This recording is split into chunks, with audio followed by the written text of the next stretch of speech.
last time, you guys got through a interesting and yet, no matter how hard I try, quick fight with a handful of ghouls and a skeleton chasing after a small fairy who has this blondish, almost silvery hair, far more silver than blonde, these kind of pink translucent wings, very pale skin, and kind of pinker eyes.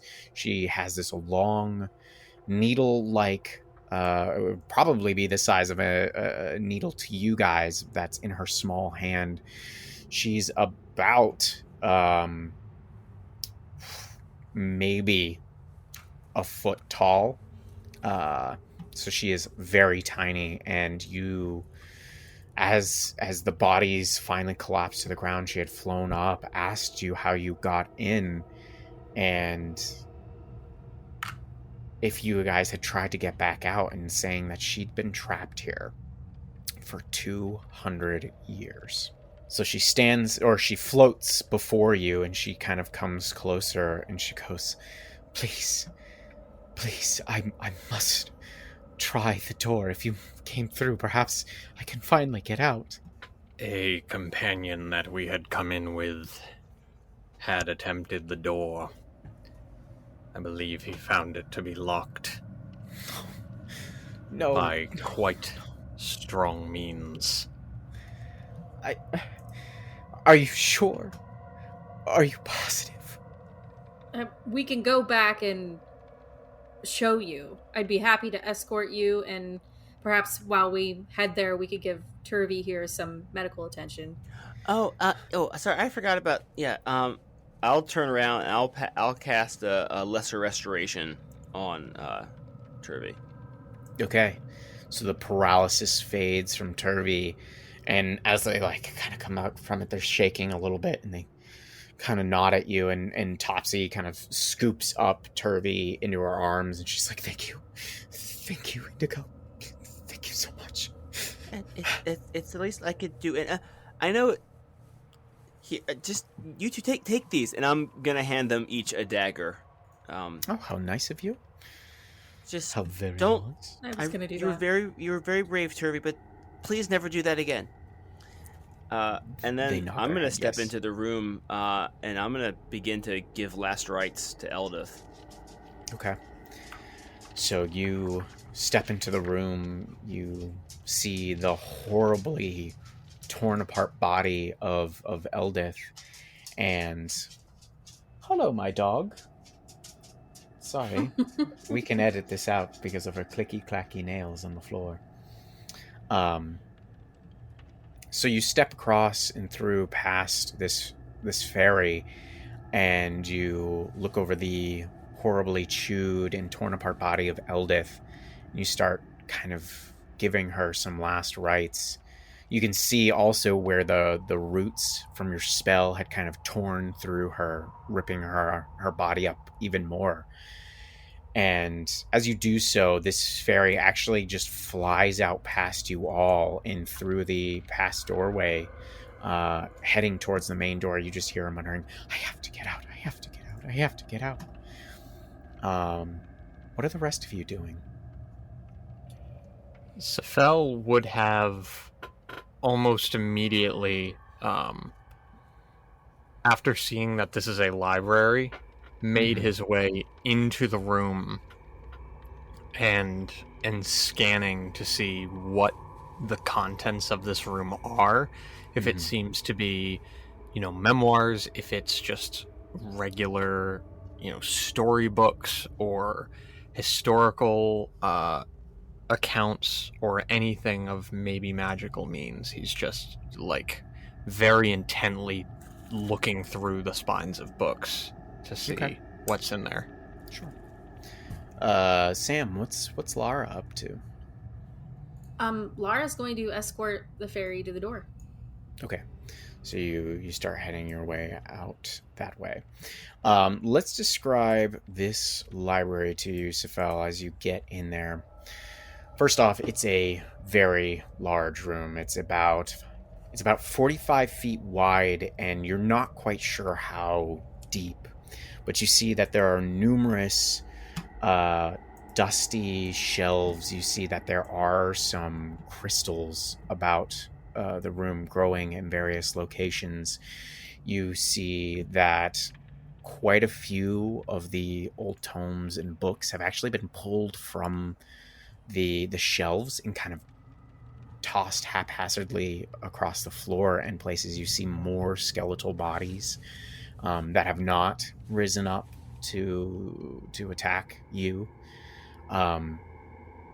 And a lot of it you see is old, like, folk tales and histories and botanical books and lots of kind of general knowledge that seem to all be dated back about 200 plus years ago. Definitely nothing of recent note that you can think of. You also see in a couple of the bare patches of the wall that there are some very large and nice paintings that have these odd features about them. Anything in particular that you're looking for or want to kind of look at deeper? Yes. I think he's going to find... Obviously, they're all dated from around the same era, but if there are any tomes that look even older, like they were old when this place was in its proper time, anything that might have any kind of magical means, like I almost imagine the most childish Sephel has ever really acted, like getting on the floor, like pulling books that had fallen off of shelves and like looking at them, flipping through, tossing them aside, like looking through pages, seeing if anything is mildly arcane. Now I imagine that for Indigo, this has to be kind of weird that Sephel, having witnessed Eldith fall in this fight while you're giving last rites, is just kind of running around giddy in this library pulling books out. What's Indigo's thoughts on all that? I think he definitely checks it. He notes it. I mean, Sephel was very clear about how he felt about the other members of the group and how much he cared if they lived or died. So I can't tell that he would be like fully surprised, but he definitely does clock that Sephel is really like, not only says he doesn't care in like that tough guy way, but like actually doesn't seem to care. Yeah. And he's got tentacles. I should say the reaction isn't so much giddiness, it's like intent desperation to find anything of interest. Gotcha. It's totally giddiness. A nerd. I mean, it depends what he finds. Indigo, what do you do as last rites over Eldith body? Because I'm just curious, considering your domain and stuff like that. What does he do for her? Yeah, so for Indigo, it's kind of like returning the body to the earth, kind of to Toril. So he's going to remove any like metal elements like off her person, especially like the sword, so she is not laying in state with a weapon of violence. But then he's just going to kind of like his prayers and his supplications kind of begin like and accelerate the decaying process. So it like actively begins to like return to a more kind of neutral state. So actually, as I'm doing that, does she have any tokens on her body, like any personal? I don't know, we're in prison, but does she have anything personal? Not that you would recognize to be anything specifically personal, but go ahead and make me an investigation check. We'll let the dice help decide. No, the dice said no. It's a 6.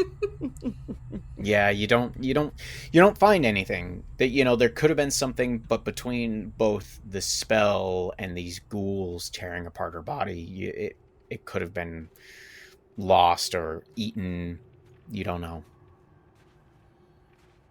Yeah, I guess he'd be like, well, Eldith, thank you so much for helping to protect us, and I'm sorry that we have to leave this part of you behind, but if we get to Blingdenstone and we find your family, I have my sketches of you, and we'll at least be able to, give them a little finality. Where did you say? Isn't she from Blingdenstone? Nope. Dang. Well, some people are gonna be real fucking confused and Blingdenstone then when I'm showing around a picture. Who Have the you fuck seen is this dwarf? lady? Who the fuck is this bitch? Who are you talking about? Oh, that'll be funny. I hope you keep The that in dwarves have been dead for 200 years. Dwarves don't exist. All right. Let's jump over to Lara. So Lara, you see that this fairy is hell bent and just like zooming ahead of you. She seems to know exactly where she's going, and as you're kind of, you see this little fairy get up and she starts like trying to pull on the door handles, and you see they're not even budging, and she tries to like slip between the cracks, but every time she does, she just gets like shoved out by some kind of force. And you see she's starting to like break down. No, how are you? And she turns around, she's like, how were you able to get in? But there's no way out. We tried to tell you that this we were in the underdark, and this building appeared in front of us, and we entered not knowing what it was, but we're trying to get out, same as you. Just we thought that this was our escape to come inside. She flies up to you, and her tiny hands grab your cheeks, and she's just right up in your face, and she's like, you feel real? Are you real? Are you another one of the wandering shades of these halls? I don't know anymore. It's been so long. You've been here for 200 years. I can promise you that I'm real. And she'll like put her hands over the little fairy's hands. So they're just kind of like sitting on her cheek. We're all real, and we can help you from here, but we need some information from you. You've been here for 200 years. Have you been alone this whole time? And what are these shades? I think it's been. I'm pretty sure it's been 200 years. See, I feel like these halls are familiar, even before all this time, but I can't remember why. I feel like for some reason it's close to my heart why I know this place, but I can't. I haven't been able to figure out why, and I see the shadows move. I've seen them move. I've seen lights. I've heard cries in the darkness from somewhere else, but I can't. I've only ever been able to be in the library and in this chamber and then in the large dining hall, but I can't get any farther. One hall was closed off and there was another room, but I saw no point in entering it. I can't. I don't know why. Why am I here? What have I done? Yeah, shh. It's okay. Just stay with us. We'll find a way out together, and you won't be alone. And then Lara will like start to walk back toward the group, but like not turn around, like seeing if she's gonna follow. She you see her little form as you start to walk away kind of like sink down to the floor, and she stands there and she just kind of weeps. And as you kind of get back to the door that leads to the west, or I mean to the east, that goes into the hallway, into the library, as you reach that far door, you see she's starting to take slow footsteps towards your direction. And you can just ever so slightly hear her faint sniffles as she begins to follow you. Okay. I'd like to command Ashni, and I'm just gonna say, Ashni, stay with her. And I'm like pointing and trying to illustrate, like, stay together, to indicate that like Ashni should stay with the fairy at all times. Make an animal handling roll for me. Did not think through my stats ahead of time when I decided on this stuff. It's a 17. Okay, yeah. Surprisingly, Ashni stays behind and seems to have a pretty good idea, and you just see it kind of eyeballing this fairy, and whose name you guys still have not asked.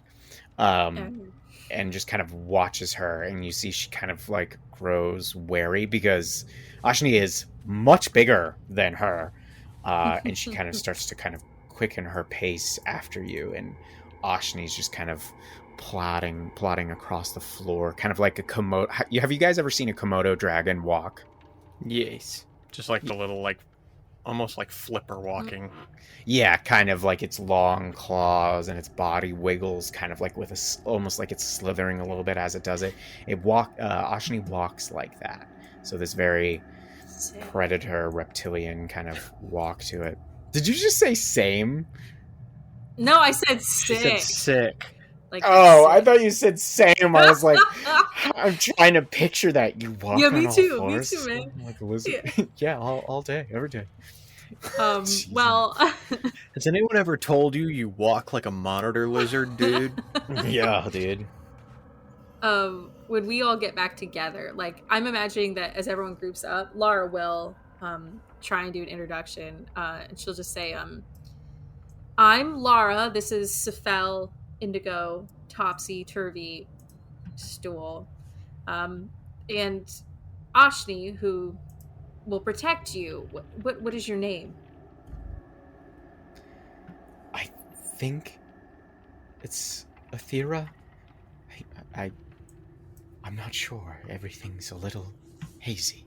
Yeah, Sephel, Indigo, she's not really having any memories, although she keeps mentioning a shade, multiple shades, which I think we've already seen. So Sephel is actually still sifting through books. Yeah. Go ahead and make me an I investigation check while you're doing that. Okay. We'll take care of that real I quick. thought you were gonna make me beg. Yeah. Beg for it, bitch. Please. Please, I just need the knowledge. Okay. Oh. Fantastic. That is a 14 total. So you don't find anything that looks like magical tomes, but go ahead and roll me a history check. Indigo, do you kind of start looking at the books in the walls with the paintings after you've done this rite with Eldith's body? Indigo will look around after the rites are complete, especially looking around at the room itself and like the paintings and portraits, and then kind of move to the books after that. Okay. Why don't you go ahead and roll me a history check as well? And now that you have kind of things that kind of help place the time period and stuff, go ahead and do it with advantage. Cool. That is a 12. Cheapers. Sephel, what'd you get? I don't suppose I would have had advantage on that check as well, would I? No, because of your memory loss, no. Cool. As you were. Don't worry about it. One of those. Indigo, as you're kind of... I have a maxed intelligence. Man, This is dumb as fuck. Shit, yeah. Indigo, as you're walking about the room, you kind of come to this northern wall here, and you see that there's a couple paintings. The first, you see what depicts a large valley sitting between, or in this valley, nestled amongst these very tall mountains with snowy peaks and mists. You see in it a large lake and what looks like a very large, ornate-looking castle that stands upon a promontory island in this lake and a small kind of town built within it. And so this makes you think this must be the place. Somehow, this castle was teleported into the Underdark. Are we have no idea where we are. So I don't even know if this is a valid question. Mm-hmm. Well, if Indigo is is relaying this, or if this is just... Oh yeah, Indigo is like happy for a distraction from his grief, so he's like, "Wow, Yeah, wow, this is that the king of checks. Mighten Mountain, incredible! Wow, have you guys heard the story?" And he does like the whole 9 yards. Mhm. Okay. Would there be any way to know if we were even generally in the same geographic location that this castle used to be? Like if it had just fallen through the ground straight down somehow, or if this is nowhere even remotely close? You would have no idea of knowing. You are Yeah, so I figured as unfamiliar such. with the underdark that you couldn't tell unless you had some way of burrowing straight up and then somehow figuring out your location on the surface. You wouldn't know. That's fair. Indigo, I don't suppose that book mentions anything about a fairy named Ethera. Well, I haven't opened any books. I'm just looking at the pictures here. Sephel's reading the books though, but no, there's no Oh. fairy. There's a king, and then there's this kind of like a blob that seems to be purposely defaced, or it's maybe just hard to see. And then there's this nice picture of a castle. I see that your interest has wandered, Laura. That's fine. Yeah, sure, Indigo. Indigo. Yeah. Mm-hmm. I was looking through these tomes for selfish reasons, but I did find some botanical logs if you think those will be useful to you. And I'll pick up a couple of the botanical books that I had found while looking for arcane literature. Okay. Oh, thank you. Yeah, I'd love to see that. While a lot of the pages are not greatly intact, you come across one section that's very intriguing to you. It talks about a type of crystal that they found while mining. One that was capable of taking in magical energy and pushing it back out. And they called it an echo crystal. They discovered that whatever magical energies that they would kind of cast upon the crystal would stay within it for a moment before being blasted back outwards. Now, depending on the spell and the enchantment that people tried to use on it, it could have various effects. But the main purpose that they found, or element of this crystal, is that it would contain and release any energies that were brought into it. And they had discovered that they could, in fact, melt it down and reshape it into various forms, whether it be arms, armor, all that kind of stuff. Awesome. Yeah, I think Indigo will kind of like sit right down and start copying that over into their own book. Okay. And I'm assuming you relay this as well? Yeah, again, you find it very hard to shut Indigo up. He's like, and wow, so these crystals, wow, those are probably the same crystals that are out there. They're called echo crystals. They can melt them down, they can store energy, and then they float out and just... Yeah, Indigo, that's great. I don't really care about rocks, all right? Are you sure? This is pretty cool. Is it relevant? Do you think it's relevant? I mean, it's hard to tell what's relevant now. It could become relevant at any moment. Does any of this help us leave? Oh, no. Well... Then it's irrelevant. I mean... Well, okay, so the crystal might be more of a study principle, but I don't know, the stuff about the King Thor, I mean, this is the kingdom that we are now walking around in. Maybe there's clues here to why they're down here, or maybe this could, give us a new framework to understand what we find.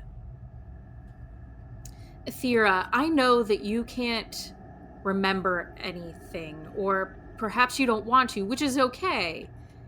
But we've been hearing a voice, and this voice has said things like, let them sleep, when in reference to those shades that you've seen.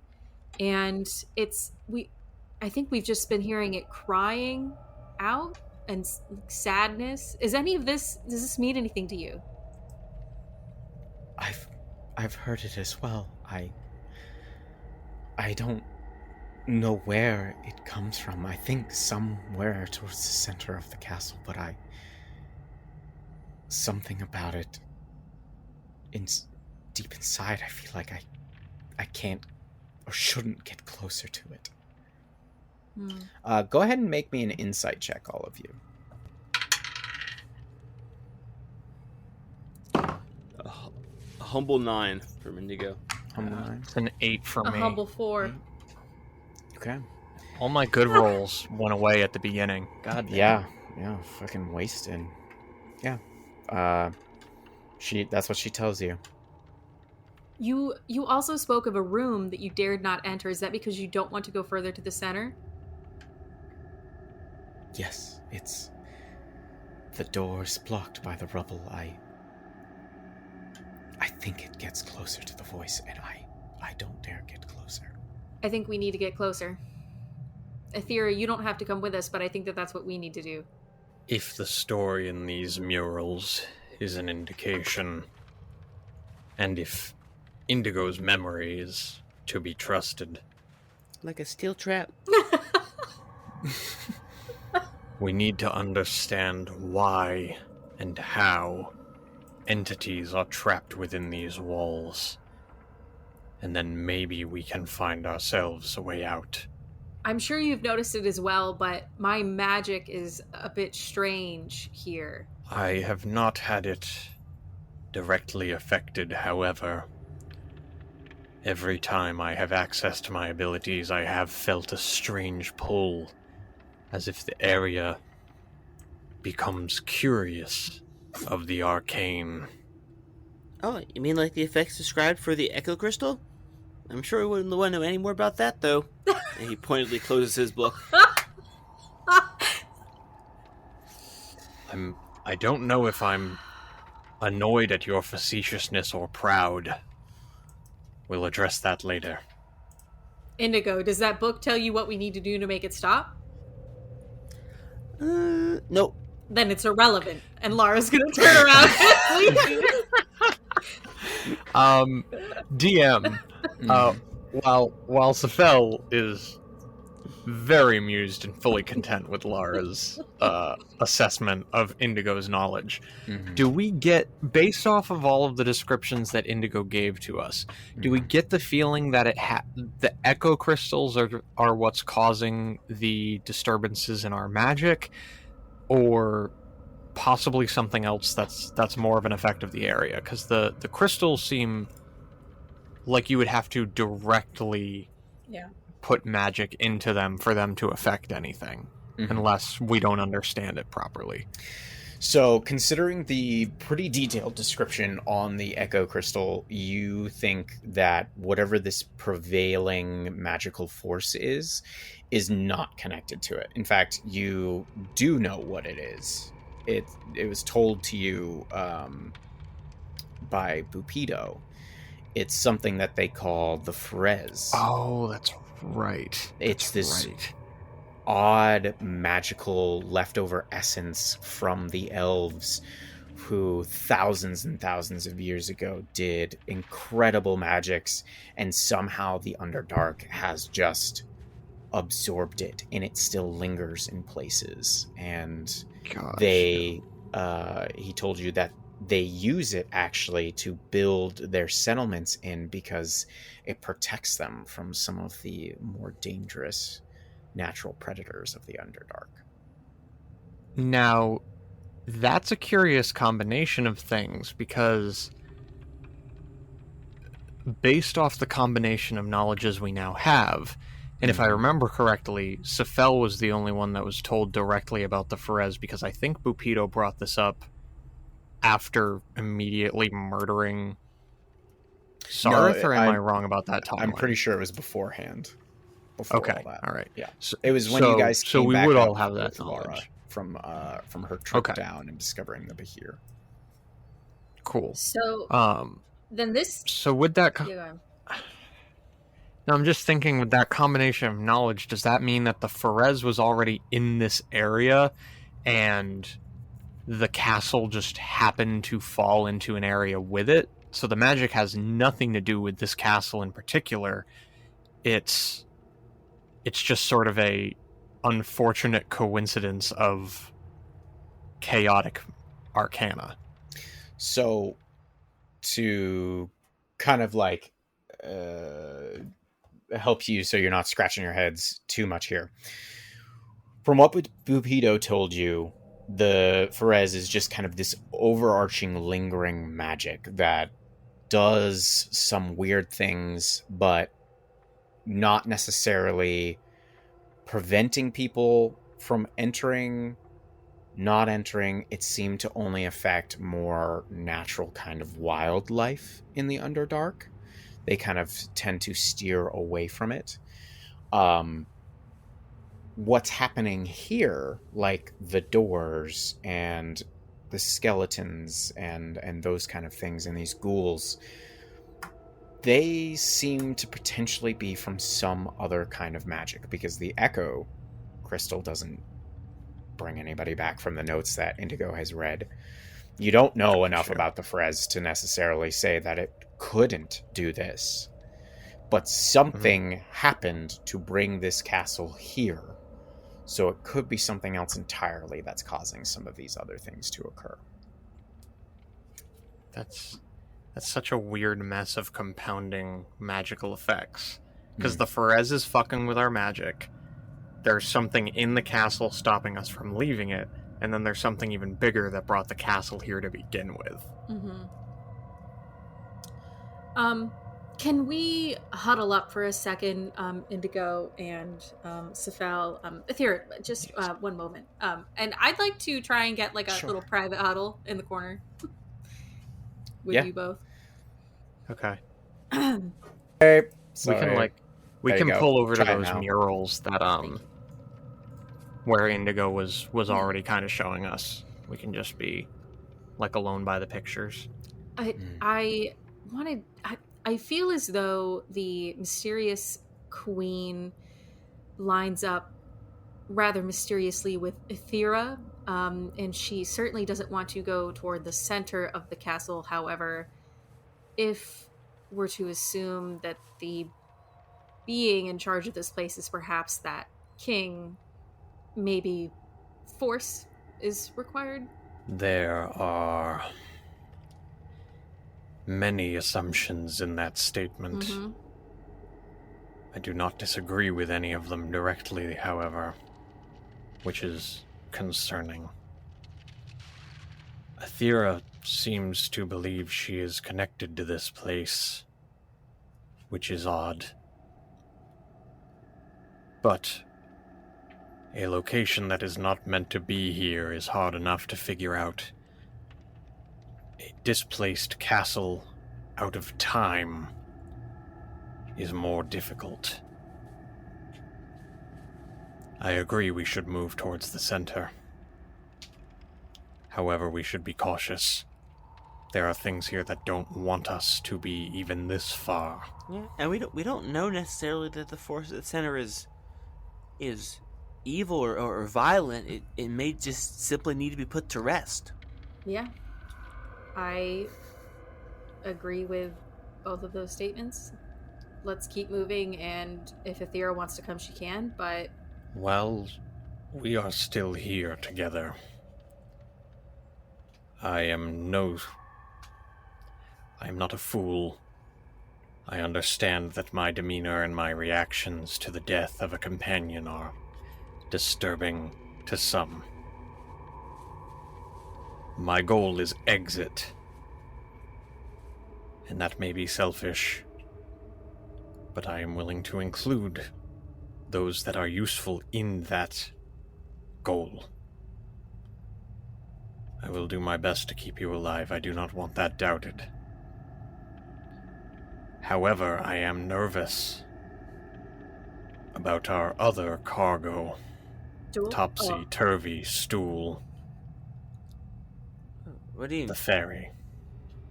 I mean, I'm sure the fairy hasn't proven herself yet, but I mean, Stool saved her lives, 2-3 times? I mean, if anything, he's tier 1.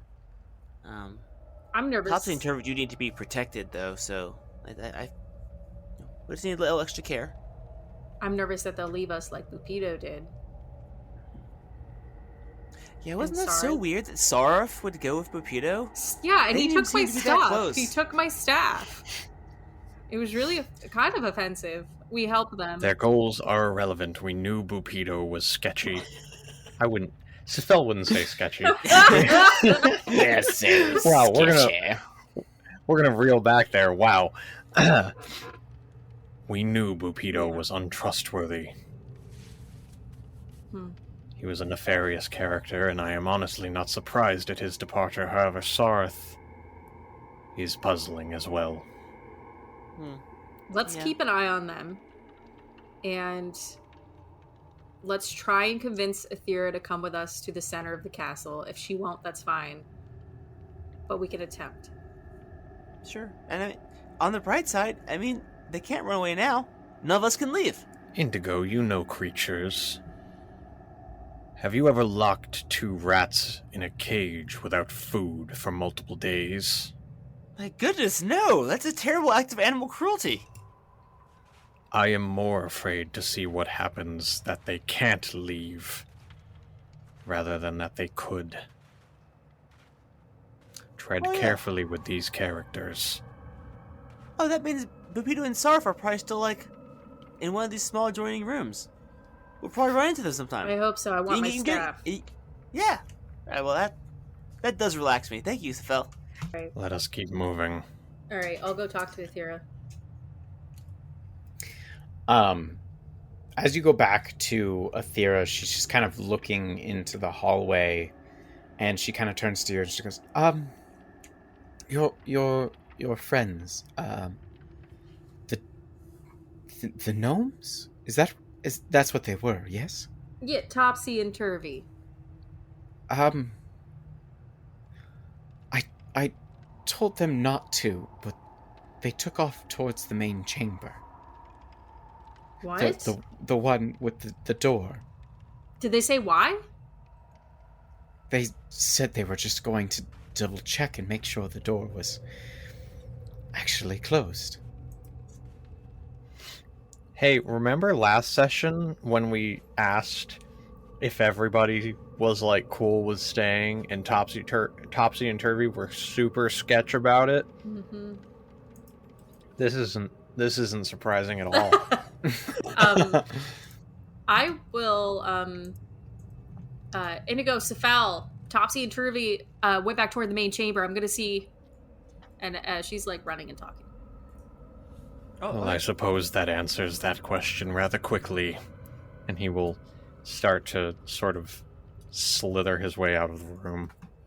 Oh. Well, Stool, did they say anything to you? No, they just said that they were gonna go check on the door. I figured I'd, stay here, make sure you guys were okay. Thank you, Stool. I don't know what we'd do without you. Here, we should catch up with the rest, though. Okay. I'm still hurting from those thorns. Good job, by the way.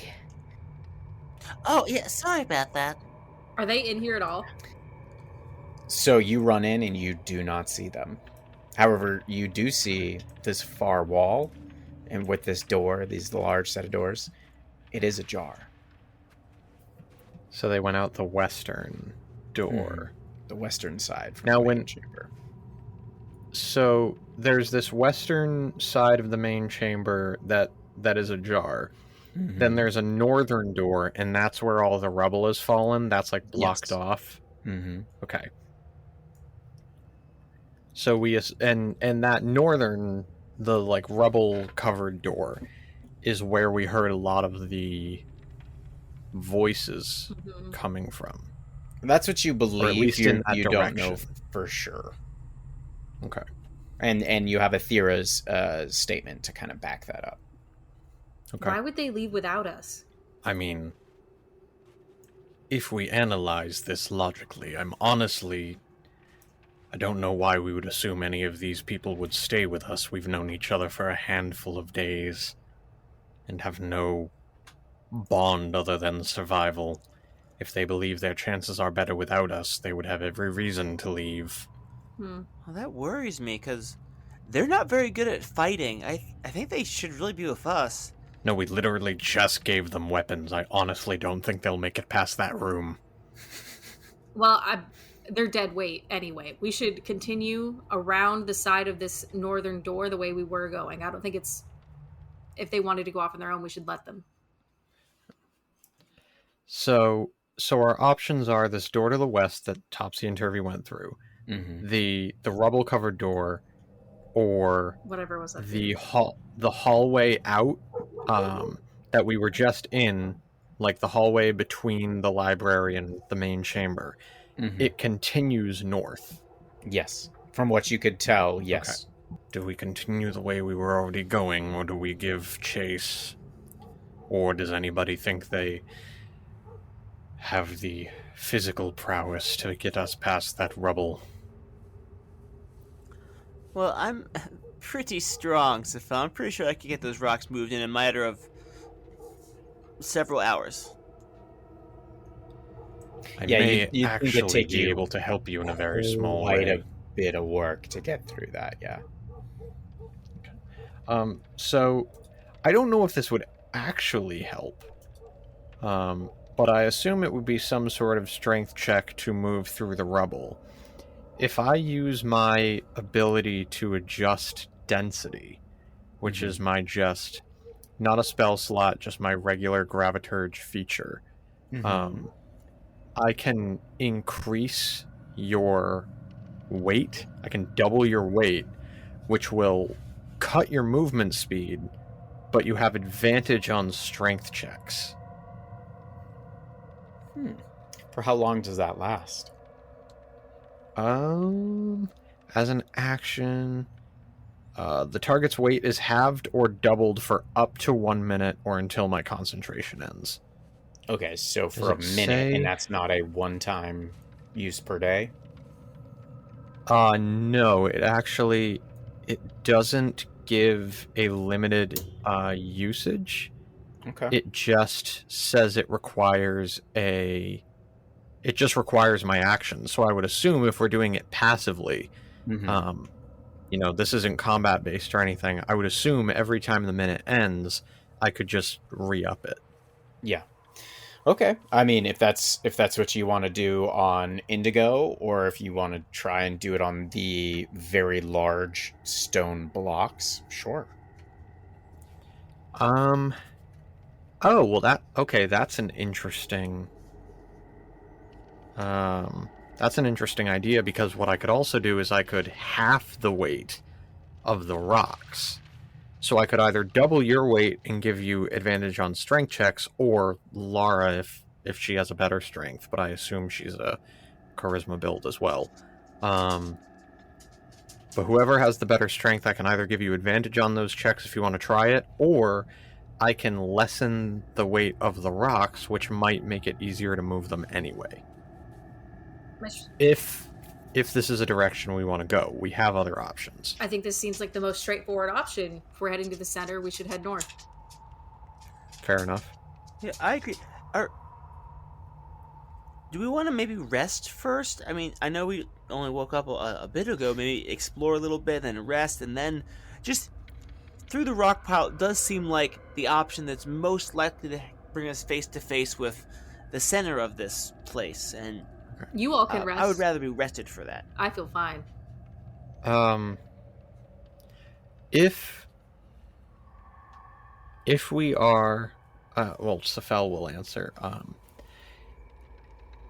I am also hesitant to run into the belly of the beast, as curious as I am, and with some of my magical ability tapped, at the very least, perhaps we are a bit too hasty to leave a resource of vast knowledge placed right in front of us so hastily. Perhaps knowing what has gone on around us, we take a short time, do some more research, gather more knowledge. As much as I respect your and Indigo's search for knowledge, my concerns are survival. Purely. We've already been attacked twice since being in this location, and I'm eager to leave it as soon as possible. You make the assumption that knowledge will not directly affect your means of survival. Yes. I humbly disagree. I do not mean we take an entire day, simply a short amount of time to make sure we have not left something detrimentally important. Hey, if you both are feeling tired and like you would like a nap, that's all right. I'll continue to work and I'll start moving these boulders. Okay. Great. And Indigo will lie down. If we are taking a short rest, I cannot both do research and give you the ability to move the rocks, or at least aid you, because I need to be concentrating the entire time and every minute re-upping that ability. So my thought is, we literally do like a quick sweep, spend an hour, enough time for a short rest in the library, making sure we have all of the resources we need. You know, we didn't miss any key information, a layout of the castle perhaps, or anything that might, now that we have a background knowledge, you know, where we are, who might be here, some more specifics, we do a more precise delve, see if we can find anything else, and then after the short rest is up, move the rocks and go deeper. Okay. You've reminded me, actually. A deep delve into where we've been is probably a good idea, because we should be thinking about creating maybe some armor or other weapons. And Oshni came out of an egg that was made of this particular material that I think would be very useful to get our hands on. You son of a You've been waiting. You've been plotting for 2 weeks about how to make me squirm, you sick fuck. Hey, look, if you want to stick around and... No. That's... I think... So... Fuck. I was gonna pull something during the short rest, and now you're pushing the envelope. So... Indigo, did you... Fuck. Indigo. I believe I have exhausted my ability to efficiently look through the resources at hand, but you have been able to find a vast amount of useful knowledge in that library in the short time you were there.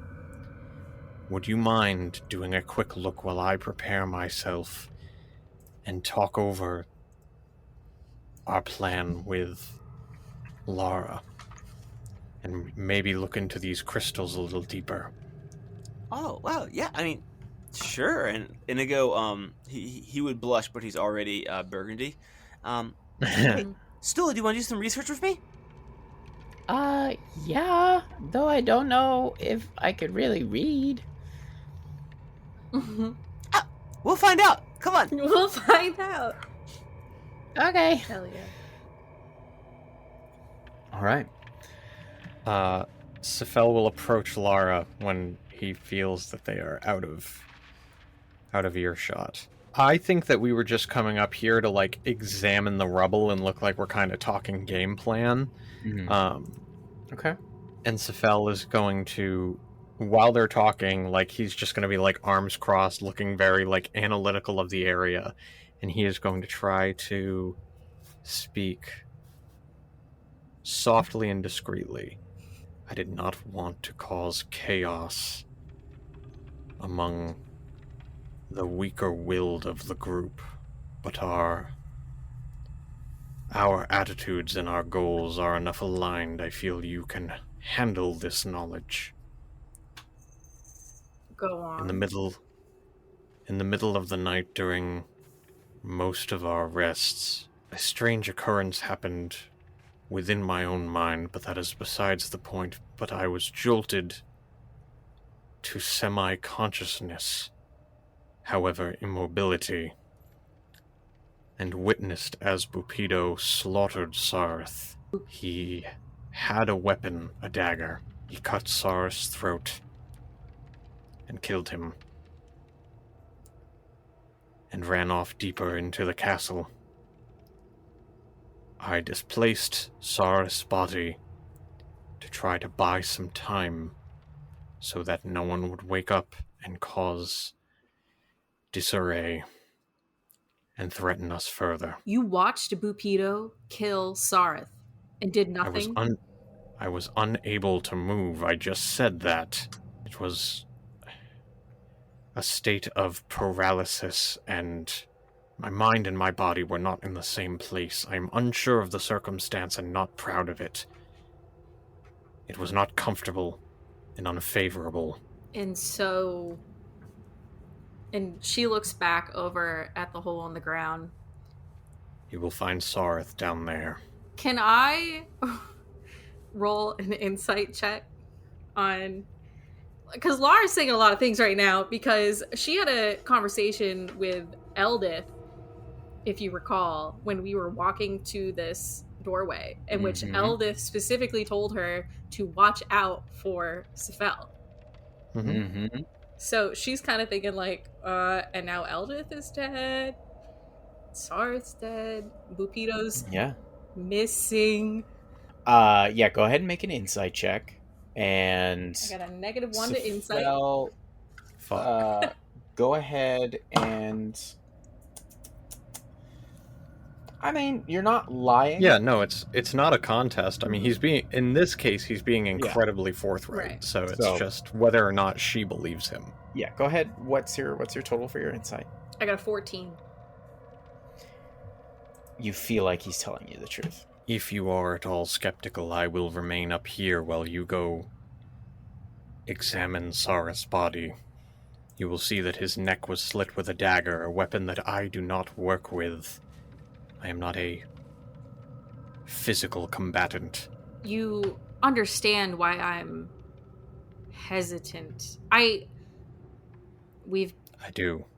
Good. I will be examining to make sure everything makes sense. But first I'm going to tell Indigo that that's where I'm at. Very well. So I'll head on in and do that first. Indigo, I'm hopping down the hole. I don't know if I could hear you. I'm in the library. Oh, well, I would have walked over and yelled it. Why? I'm gonna get the shell from Ashnee's egg. See if I could do anything with it. Oh, absolutely, yeah. You know, if you need any help, let me know. Do you want me to come over there right now? No. Okay. And you see Indigo has a book on Stool's head, and he's reading to him. My God. And they're just they're having a great time. There's a book in front of Stool, and he's I imagine puffing out little spores, and it's nope, no, still nothing. I need someone to actually draw that. That's so cute. Oh, but you're doing a great job, though. My heart. Lara doesn't give a shit, but Sam thinks it's adorable. Yeah, so I will kind of head on back to the hole in the ground, and I know we used rope previously. I have rope, and so I would just kind of throw all that together and head on down. If you are nervous about the ability to get down, I'm hesitant to use another spell, but I do technically have Featherfall if that makes it easier. I think I'm okay. I think I can. Okay. I mean, I've got a +2 to acrobatics and a +5 to athletics. Okay. Just in case, I think Sephel will stand near the hole. That doesn't make her feel great, but... Yeah, no, I know. Not right next to the rope, not I killed Mufasa, but no. What a shame. He's aware of his situation. He knows he just dropped a very heavy knowledge bomb, and he is aware of how untrustworthy he's aware of the prejudice. So he's not trying to make that more difficult. It's simply he is going to watch her for the first 60 feet so that if she falls within that time, he can hit her with a Featherfall. Yeah, you start to head on down into the darkness of the cave, to the skeletal Bahir. And as you approach the bottom, you see the horribly broken a mutilated form of Sarith. And that's where we'll leave it this week.